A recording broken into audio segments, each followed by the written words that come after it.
Eh bien, salut tout le monde, j'espère que vous allez bien, c'est Kenensei. Aujourd'hui, on se retrouve pour une nouvelle vidéo pour la review de l'épisode 28 de Boruto de Next Generation.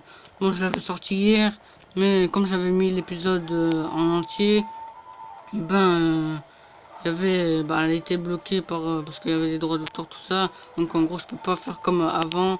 Je pense que ça va être pareil que pour tous les mangas que je vais faire. Enfin, peut-être que je vais faire de nouveaux mangas où je vais faire de reviews. Mais je pense pas que si ce seront des épisodes, je pense pas que je pourrais les mettre en entier. Parce que là, encore une fois, la preuve, Boruto, ça m'a mis des droits d'auteur. Parce que j'ai voulu mettre l'épisode en entier.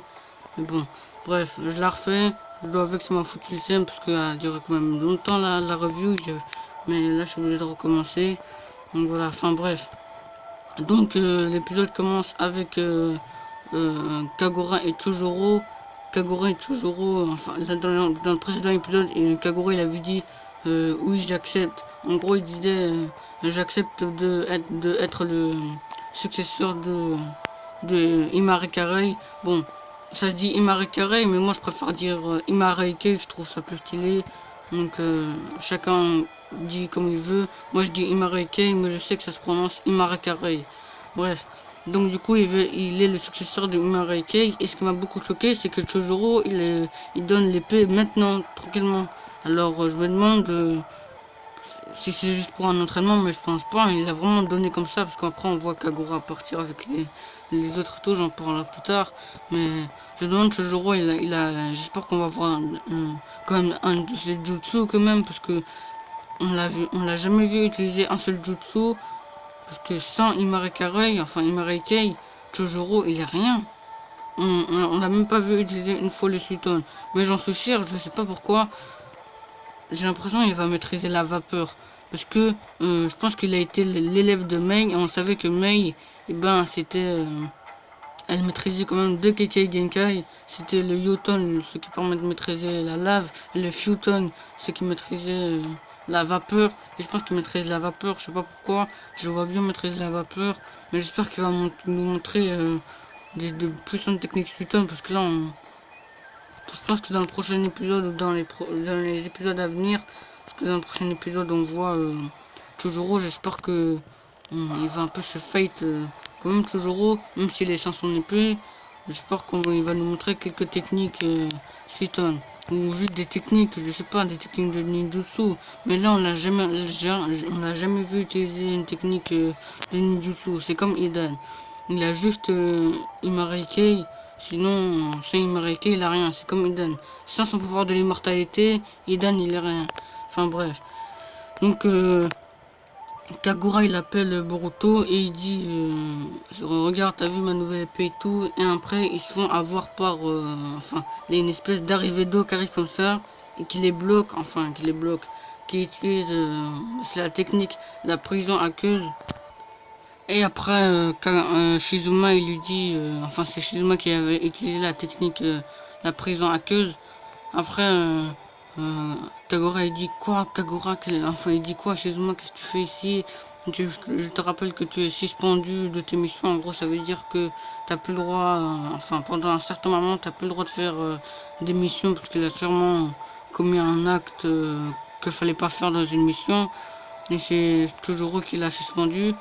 Et du coup, après Shizuma, il nous explique, ouais, on aura besoin de toi pour ce coup d'état, cette guerre, on va dire. Et après, il lui dit, rappelle-toi ce jour-là. Et on nous montre un petit flashback de Kagura. Comme on le sait, Kagura, dès qu'il tient un sabre, il perd un peu la tête. Il veut à moitié tuer son adversaire. Et il était sur le point de tuer son adversaire. Et là, bah, en fait, à la place que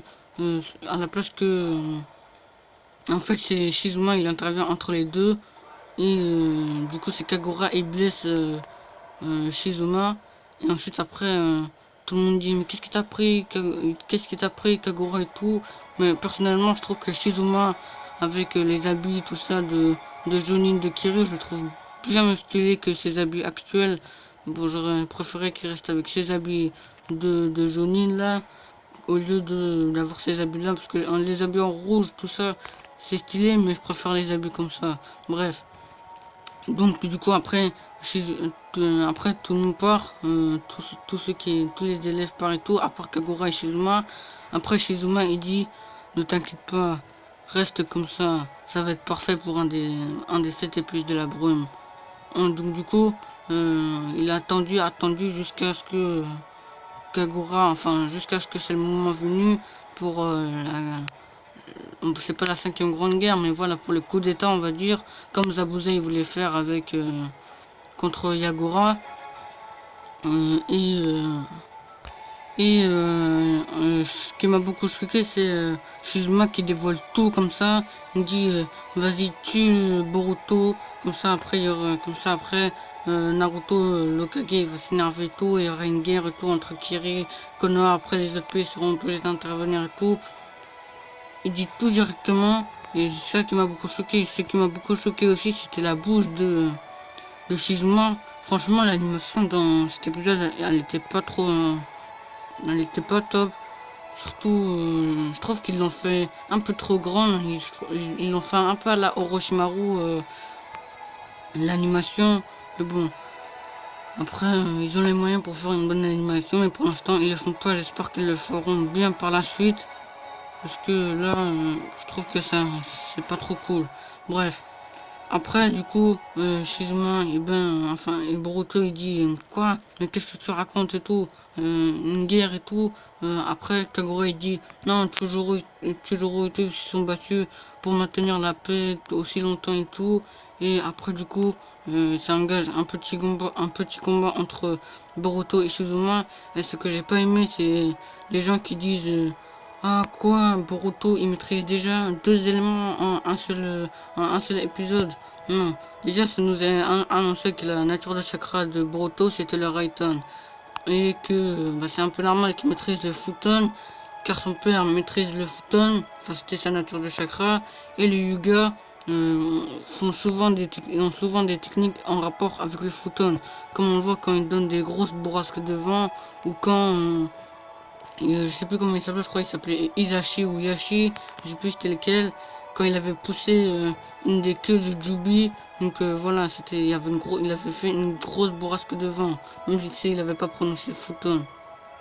Et surtout qu'à un moment, on avait vu, il s'entraînait avec Anabi Yuga, la petite sœur à Hinata, et voilà, c'est un peu normal qu'il maîtrise. En plus, si vous avez bien analysé l'opening, on peut voir qu'il maîtrise le Shidori. Donc voilà, ne soyez pas si choqués que ça. Et en plus, comme elle qui maîtrise l'épée Kiba, elle s'appelle Buntan, elle qui a intervenu quand euh, Boruto a lancé ces espèces de shuriken avec de la foudre.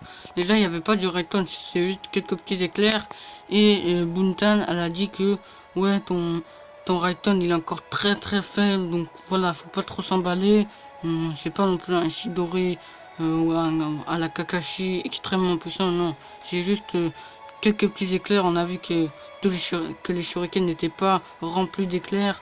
Donc voilà, c'est pas non plus fou. Donc avant de critiquer l'épisode, tout ça, dire que ouais, il maîtrise déjà.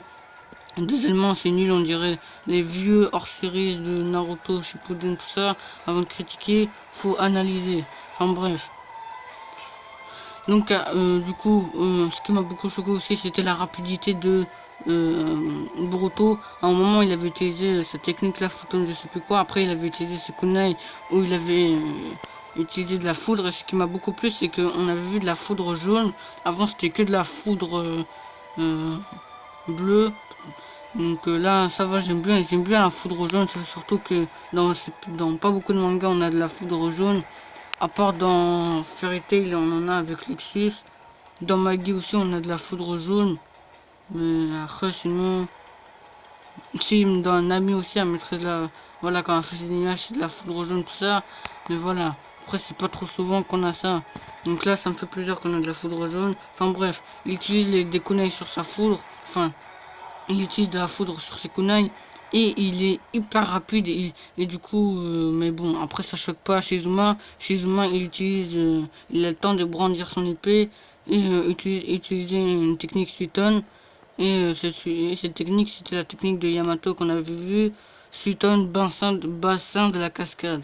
Donc franchement, j'ai bien aimé cette technique quand il entoure quand il entoure son épée d'eau là. Surtout qu'on a vu que déjà dès qu'on l'avait vu la première fois, Shizuma il était hyper rapide. Donc qui sait, peut-être qu'il maîtrise le déplacement instantané. Comme Hanzo quand il s'était enfoui face à la Gedomazo, quand Nagato il avait invoqué la Gedomazo parce qu'il avait tué Yaeko. Peut-être qu'il maîtrise ces techniques-là. Bon, c'est à peu près sûr. Hein. Et qui sait, ça se trouve qu'il maîtrise la technique de Tobirama Shinju et de Minato. Genre, comment ça s'appelle déjà? Je crois que c'est la technique du vol du dieu du tonnerre ou un truc comme ça. Je me rappelle plus très bien. Peut-être qu'il la maîtrise. Là, on voit qu'il est vraiment super rapide. Et qui sait, ça se trouve, tellement qu'il sera rapide, et ben, il pourrait faire des clones. Un peu comme Seifon dans Bleach. Elle est tellement rapide qu'elle peut faire des clones. Donc voilà. Enfin bref. Après, ce sont que de la spéculation. Mais ce serait bien quand même. Parce qu'on a vu quand même ses capacités. Et c'est vraiment très intéressant. Bref. On a vu les 7 nouveaux épéistes et ça m'a beaucoup, on va dire, ça m'a déçu. Donc, comme j'ai dit, je voulais des nouveaux personnages. Et en fait, j'aurais préféré pas en avoir parce que sérieusement, on a eu des designs, mais vraiment que j'ai pas aimé. Par exemple, la fille là, avec les espèces de deux couettes là, enfin, c'est pas des couettes, mais des trucs bizarres là, avec les longs cheveux. Même on voit dans la prévue, elle maîtrise l'épée Nuibari. Vous savez, l'épée avec le fil là. J'aime pas du tout, elle s'appelle Ebichigo. Ensuite, on a une espèce de gros ogre là, hein, sur le côté là. Non, franchement, j'aime pas du tout. Il s'appelle, je sais pas comment, il s'appelle Kyoho, voilà. Ensuite, on en a un autre que, voilà, lui ça va, j'aime bien. Au début, je croyais que c'était un gars du clan Ozuki, mais non, en fait, il s'appelle Ichirota, vous savez, là, le gars avec l'espèce de petite mèche là. Enfin, les espèces de deux mèches. Ensuite, on a un autre. Bon, lui qu'on avait découvert aussi, hein, ça va, lui j'aime bien. J'aime bien aussi sa coupe.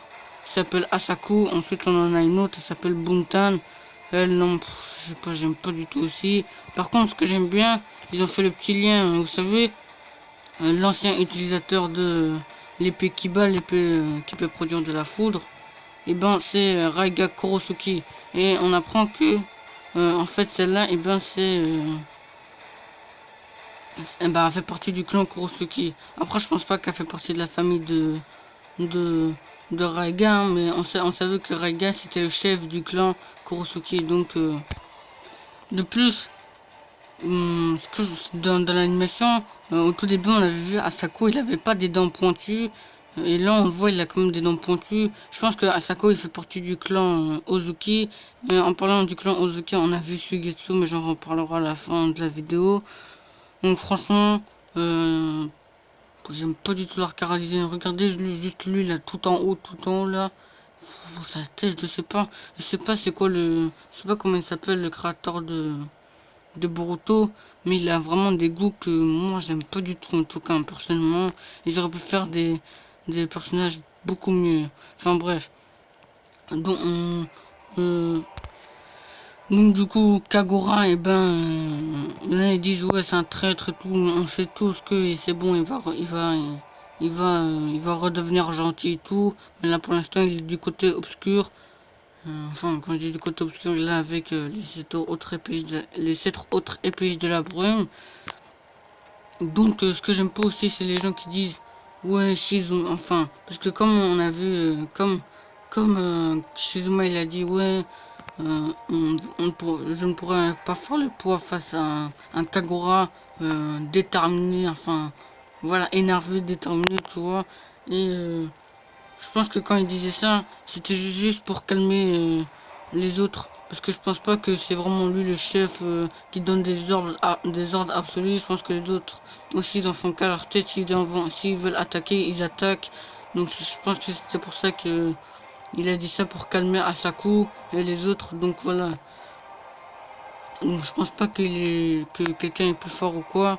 Non, je pense que Shizuma est le plus fort. Et ils disent, et il y en a ils disent ouais Shizuma il est nul. Mais c'est que avec sans Samehada, enfin on sait tous qu'il va avoir Samehada. Mais il y en a ils disent ouais sans Samehada il est nul. Parce que là il y en a ils disent actuellement qu'il est nul. parce que ils disent que ouais, Samada il peut absorber le chakra, c'est juste ça qui le rendrait fort. Non, pas du tout, parce que tout simplement il n'a pas besoin d'avoir Samada pour absorber le chakra, puisqu'il fait partie du clan de Hoshigaki, alors renseignez-vous. De plus, ça le rendrait hyper puissant, parce que même face aux flammes, les flammes noires, la lumière céleste du clan Uchiwa, là, de Itachi et Sasuke et tout là, et ben ça lui fera rien, parce qu'il absorberait le chakra. C'est comme l'un des pouvoirs de Pain. Il y avait un Pain qui pouvait absorber le chakra. Je crois que ce pouvoir-là, il s'appelait Shikushodo. Ou... Moi, je crois que c'était Shikushodo. Enfin bref. Donc voilà. Il peut absorber le chakra. Donc ce qui le rend hyper puissant. En plus, on a vu sa rapidité. Il est vraiment puissant. Et en plus, on peut voir qu'il maîtrise pas mal de techniques Suiton. J'en suis sûr qu'il maîtrise des techniques Suiton en rapport avec les requins.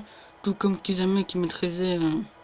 les 5 requins dévoreurs, encore Mégalodon suprême, ou Suiton vague explosif, les 1000 requins dévoreurs, enfin plein de trucs comme ça.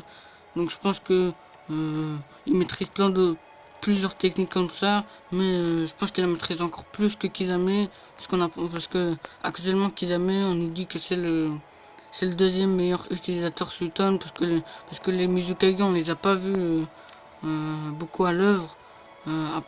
Même Kagura, enfin même Yagura, on l'a pas beaucoup vu à l'œuvre. Donc voilà. Donc même Sugetsu, enfin Sugetsu on peut pas dire qu'il est meilleur en termes de Suiton contre Kizame, mais c'est quand même un très bon utilisateur Suiton. Et comme vous savez, le rêve de Sugetsu c'était de réunir les 7 épices de la brume. Et là il a réussi, parce que oui, là, les 7 épices de la brume, ils sont réunis. Donc qui sait, peut-être que lui, c'est le chef des 7 épices de la brume. Et je pense que les 7 épices de la brume, ils sont pas tout seuls. Hein. Je pense qu'ils ont quand même une armée avec eux. Quand je dis une armée, des shinobi avec eux, plusieurs shinobi, comme plusieurs bandes, on va dire.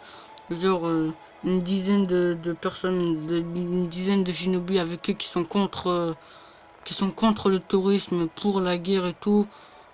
Pour revenir au brouillard de sang, tout ça, je pense que tous ceux qui sont pour le brouillard de sang, ils sont sous les ordres enfin, oui, sous les ordres de Shizuma. Donc voilà. Donc, je pense qu'ils sont pas tout seuls, sinon je pense pas que Shizuma il aurait vraiment le cran, parce que je pense qu'il est intelligent quand même. Hein. Et on apprend aussi que Shizuma il a que 18 ans, mais oui, voilà. Donc c'était possible que Kizame il a un fils. Donc il y en a qui disent ouais, Kizame c'est impossible qu'il ait un fils et tout, c'est pas le genre de personne à avoir un fils. Non, Shizuma c'est vraiment le fils de Kizame. Et juste dis-moi, Sasuke, est-ce que c'est le genre de personne à avoir un fils? Enfin une fille même. Même un enfant, juste un enfant. Non, pas du tout. Ou encore, je sais pas moi. Comment dire, il y aurait plein d'autres exemples. Par exemple, Kakashi. C'est le genre de personne à avoir un fils. Non, il en a un. Donc voilà, donc après vous dites ouais, c'est pas le genre de personne. Faut, je sais pas, les gens comme ça qui critiquent tout ça. J'ai l'impression hein, ils ont jamais analysé un seul épisode de leur vie. Enfin bref. Donc du coup, Kagura il part avec eux et à la fin on voit toutes les armes, enfin toutes les épées de cet épéiste. Ouais, à la fin on voit toutes les épées, enfin toutes les épées. Ce qui m'a beaucoup choqué, c'est de voir Sameada. Normalement, Sameada, elle est avec Killer Bee pour l'épée Kiba, hein, parce que c'était Omoi qui l'avait. Je pense qu'il les a redonnés à Kiri, euh, euh, parce que si vous vous rappelez, il avait combattu Amuri Rengo et il lui avait tendu un piège, tout ça. Ensuite, Amuri Rengo, elle lui avait donné les deux épées ces épées Kiba qui peut produire de la foudre. Et je pense qu'il les a redonnés à Kiri envers respect avec enfin comment dire, il les a redonnés à Kiri envers respect avec, je sais pas si ça se dit, envers respect avec Amuri, enfin pour Amuri Ringo. Je sais pas si vous m'avez compris. Bref, là je pense que je vais vous dire qui je pense qu'il va prendre qui comme épée. Pour l'épée Kubikeri Bocho, l'épée qui peut trancher la tête, je pense que c'est Asako qui l'aura. L'épée explosive, je pense que ce sera le gros là qui l'aura, là, je sais pas, l'espèce d'ogre là, le crâne chauve. L'épée Sameada, bon c'est évident, hein, c'est Shizuma qui l'aura. Pour l'épée Kiba, bon on a déjà vu qui c'était Buntan qui l'avait. Ensuite l'épée avec l'espèce de marteau là, et ben je pense que ce sera... bah oui c'est sûr, ce sera... comment il s'appelle, Ichirota, voilà qui l'aura. Et ou soit ce sera l'épée avec le marteau, ce sera soit l'ogre qui l'aura, mais je pense plutôt que l'espèce de... non, voilà, il s'appelle Kyoho. Je pense que Kyoho il aura l'épée explosive parce que je trouve que ça lui va mieux. Et l'épée nuit barrée avec le fil, et ben comme on l'avait dans la preview, et ben c'est Ebichigo là, ben c'est elle qui l'aura. Donc je pense que ce sera comme ça, parce que je vois pas Shizuma avoir Kubikiri Bocho, même si à chaque fois on voit que le leader, enfin entre guillemets le leader des 7 épéistes de la brume, et ben il a l'épée Kubikiri Bocho. Par exemple le leader des anciens épéistes, ben il avait l'épée Kubikiri Bocho, c'était les Zabuza. Encore l'ancien, c'était lui qui avait l'épée Kubikiri Bocho, c'était Juzo Biwa. Donc voilà, donc je pense pas que là ça va être la même, je pense que ça va être Shizuma qui l'aura. Donc voilà. Donc, après ça reste à voir, mais je pense qu'il aura l'épée Sameada. Donc voilà, mais je pense j'espère on va nous expliquer hein, comment ça se fait que Sameada elle est là. Parce que si on nous sort c'est bon, Sameada, t'as vu, elle est là, elle a acquéri, sans nous expliquer pourquoi. C'est trop facile, c'est un peu n'importe quoi. Au niveau scénaristiquement, je trouve que c'est un peu le bordel. Bref. Donc, après, il y avait rien d'autre à dire. À part, ah oui, voilà, Suigetsu. En fait, Suigetsu, il se fait corser, on va le dire, par Mitsuki. Et on le voyait, il avait dit ah, c'est Shizuma. Je sais plus, il avait dit quoi. Je croyais qu'il avait dit les noirâtres ou je sais plus, il avait dit quoi. Bref, je me rappelle plus très bien. En tout cas, il se fait courser par Mitsuki. Je pense que c'est pour lui demander. Je pense que Mitsuki il surveille Sugetsu ou il veut lui demander quelque chose, ou des informations sur Kiri ou quoi que ce soit. Parce que Sugetsu il est toujours en lien avec Orochimaru. Hein. Comme Karine, là je pense Karine elle est toujours avec Orochimaru. Mais là, Sugetsu il est retourné à Kiri. Bref, donc il n'avait rien d'autre à dire. Si vous n'êtes pas d'accord sur le sujet Boruto qui maîtrise 2 éléments, on en parle dans les commentaires. Pareil pour Shizuma, ce qu'il sous-estime, on en parle aussi dans les commentaires. Parce que pour moi Shizuma, il est vraiment puissant. Ceux qui disent qu'il peut pas rivaliser avec je sais pas moi, quand je dis rivaliser, oui, rivaliser avec un Kakashi ou un Sasuke, si Shizuma il peut rivaliser avec un Sasuke, même si peut-être que Sasuke le dominerait, peut-être pas non plus, parce que Shizuma il peut absorber le chakra, donc il serait vraiment en mauvaise posture, Sasuke. Donc voilà, enfin bref. Donc dites-moi toutes vos petites théories. Aussi, ah oui, voilà, j'allais oublier. Il y avait aussi des spoils envers l'épisode 29, 30 et 31, c'est tout, je crois, ou pas plus. Non, je crois que c'était juste... Non, moi je me rappelle plus très bien. Je vais vous dire ce que je me rappelle, parce que c'était en anglais, donc je me rappelle plus très bien. Bref, dans le prochain épisode, ce sera Boruto et... Ah oui, Hachiya, voilà, il est encore vivant, donc il va sûrement les aider. Bref, Boruto et Sarada, ils vont prévenir... enfin, ils vont voir Chojuro et tout. Et leur but, ce sera de y aller... récupérer Kagura, mais après on nous dit que ouais il y a une brume aveuglante, enfin une brume qui empêche de voir, enfin quand je dis empêche de voir, de pas bien voir ses adversaires, et ça va vraiment compliquer les choses pour Sarada et Boruto. Ensuite dans l'épisode 30 ce sera, enfin si vous voulez pas vous faire spoiler, bah quittez la vidéo tout simplement. Bref, dans l'épisode 30 ce sera l'épée Kiba, vous savez, l'épée des foudres versus le Sharingan. Donc ce sera sûrement Buntan Kurosuki, vous savez, la meuf, contre Sarada. Donc voilà, donc j'ai hâte d'être à cet épisode-là, au prochain épisode aussi. Donc voilà, bref. Donc je suis encore désolé pour la qualité, parce que là j'ai pas trouvé, je pouvais pas mettre l'épisode en entier. Voilà, bref. J'espère que la vidéo vous aura plu. Dites-moi si vous avez aimé l'épisode.